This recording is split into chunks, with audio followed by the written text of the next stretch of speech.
Hello, the channel. Welcome back, everyone. Managed to stay relatively sober after Cheltenham day one. So, not enough winners, unfortunately, to be celebrating, but head above water is always good. So, anyway, on to the Sorare stuff. It's not the Cheltenham channel. So, picked up a couple of awards. Not too bad a weekend. To be honest, it was pretty sort of difficult weekend, I think, overall. It's looking like it's going to be quite a tough midweek as well, but you never know. That's sometimes you think it's going to be quite tough and it doesn't really turn out that way. Big shout out to Jack P. Sorare. If you don't follow, subscribe his channel. He is currently opening two competition win awards. So yeah, if you don't want to put up with my crappy stuff tonight, then you can do that. But we're going to open some rewards. Going to do a preview of the weekend. Have a look at initial look at Celtic in terms of play sharper lineup as well. So not as much in terms of volume this weekend, but here we go. So coins, thousands of them. Shame it's not worth thousands of money. 9,100, pretty good. Open the rewards in reverse order of scarcity. So sneaked into the top 13, cap to 70 super rare. Virgil van Dijk hitting the 100 against Man City. Tier 4, so not really any high expectations at all. Might be kind of cool to get a backup goalkeeper or something, but there we go. It's going to be in season, might be useful in some way, so we'll take anything we get in tier 4. Korean mid from Gimchun. Kim Tae-hyun. Don't know him, but it's a good new in-season card, so you never know. Might be useful. We'll see if he plays, etc. 26 and under 23 there. A bit frustrating. Really, really good outfield here. Really good. Really awesome scores, and goalkeeper conceded in the last minute of the game, I think. So that pretty much cost the podium. That's the difference, right? 25 points and a couple of points for conceding the goal. But a tier 2 there. Hopefully still something decent. Don't know that country. So forward, that's pretty good. Feyenoord. Yakuba Minty. Nice. That's a pretty nice one, actually. On really good form recently. Playing pretty well. The other reason I like it is I do have quite a few Feyenoord cards already. So he'll go pretty well with those. Did have Gimenez earlier on in the season. I sold him. Just thought it was kind of risk of a move, and he was on peak form. But I've got like Stengs. Hopefully he'll be back after an international break. Geertruida, guys like that. So yeah, pretty happy with that. To be honest, really exciting young player. So can't really complain at all. So on to the weekend. I'm going to have a quick look at the Celtic lineup stuff first. What's going on here? Why have I got ads removed? I don't know. I'm the expert. I don't need ads. Hey, there we go. We can see here. So Joe Hart, no big surprise there. Remember, if you're watching this, Joe Hart is retiring at the end of the season. Greg Taylor, again, not a huge surprise there. Nailed to play, really. I don't know why I've got him 95%, really should be 100%. Don't like giving out 100%. Always a chance something happens. Liam Scales, again, pretty consistent. Celtic fans getting these back a wee bit, but I think a bit of a shame. He has played every game, etc. And, other players have maybe been rested and all that type of stuff. But I don't think he's on peak form at the moment. Carter Vickers missed the cup game at the weekend, so that's why I've got my 80%. Welsh played in the cup. Celtic were terrible defensively. I mean, if Vickers has got like half a leg, then I think he should be playing ahead of Welsh, to be honest. But there we go. We'll see. Look out for news later on in the week on that. I wouldn't be absolutely banking on him playing, but it does look as if he was pretty much left out as a precaution. Alistair Johnson, 95%. Should be a pretty good game for the defence in general, you would have thought. Matt O'Reilly, I've only got him at 80% here because I think there's a chance that he may well play in the more attacking role. So there's a couple of options here. Could play with Bernardo and Iwata, O'Reilly in front of them, or maybe Furuhashi's going to come in, play like in this 10. Daisen Maeda scored a hat-trick.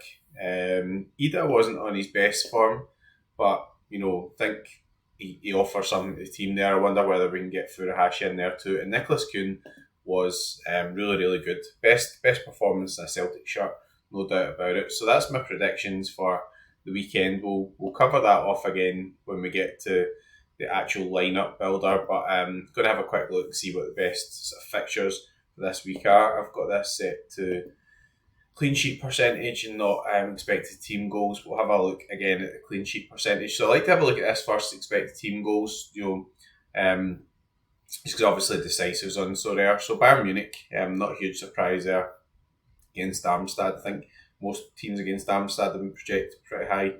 Celtic pretty much do have the best fixture. I mean, expected team goals 3 and expected clean sheet percentage nearly 65%. That is really high. Now, Celtic didn't really play well defensively against Livingston in the Cup, but Vickers is a big miss, and I think he should be back, hopefully. Roger said they were doing a light session. He just felt a wee bit in his muscle, but then they left him out. Celtic still scored 4 goals as well, so did concede a couple, but there we go. So the stats are saying 65%, and yeah, I think it's going to be one I'm hoping that we get a good win to 0 at home. Doesn't always work out that way. So Sporting against Boavista, again, really good fixture. That looks pretty high clean sheet percentage and expected team goals, and Porto. So, you see the Portuguese clubs have featured quite high in this a lot. Anderlecht, unusually see them up there. Kortrijk are pretty poor, so you can understand that. AZ against Volendam, so pretty good fixture for them. Again, pretty high clean sheet percentage. Dynamo Zagreb, so Rudez are are pretty rotten, to be honest. I don't know how that's only expected goals of 2.39, because Rudez are pretty awful, but yeah, Zagreb are rotating quite a lot. That's the kind of difficult bit there. Galatasaray, I expect to score a few. Really not been keeping many clean sheets at all.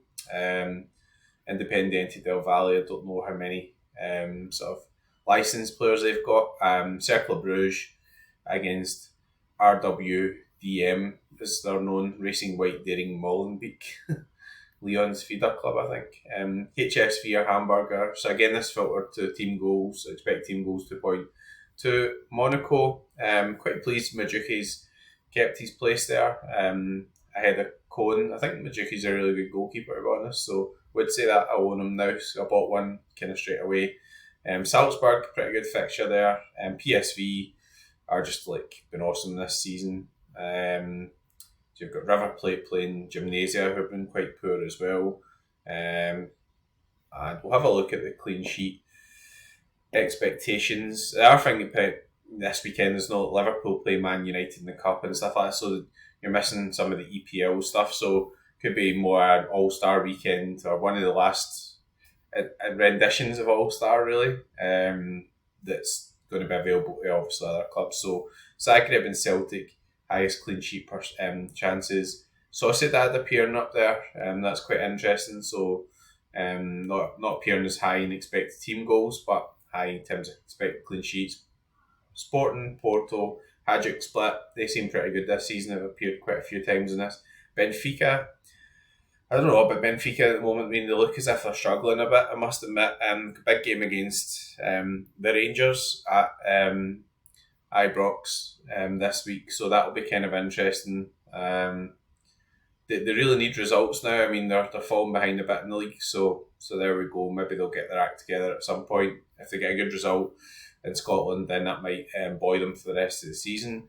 Juventus Genk, not usually used to seeing them up there, but I mean, think anything over 50% expected clean sheets, pretty good. So it looks as if there's quite a reasonable weekend. I say Bayern Munich there with also 3 expected team goals, good fixture. AZ, pretty good fixture.